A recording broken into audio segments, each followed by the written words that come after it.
মুর্শিদাবাদ ভগবানগোলা এবং বটতলা বাজার থেকে বিলং করছি। তো আমি এজ এ নার্স স্টাফ এবং হসপিটালে জব করি। তার সাথে সাথে বিদেশিটাকে বেছে নিয়েছি যে আমি যে 6 ঘন্টা ডিউটি করছি, ডিউটি করার পরে যে সিস্টেমটা পেয়েছি, আমার সিস্টেমটা পাওয়ার পরে যে বেকার টাইমটা আমি নষ্ট করছিলাম ফেসবুক এবং ইনস্টাগ্রাম এবং সিরিয়াল দেখে, সেই টাইমটুকু আমি কাটিয়ে ওই বাদ সব দিয়ে আমি এই সিস্টেমটা বেছে নিয়েছি।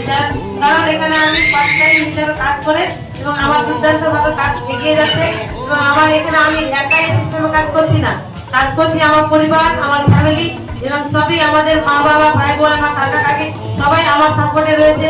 তো আমাদের সব সাপোর্ট রয়েছে বলে আমি সিস্টেমে আসতে পারছি এবং যেতে পারছি।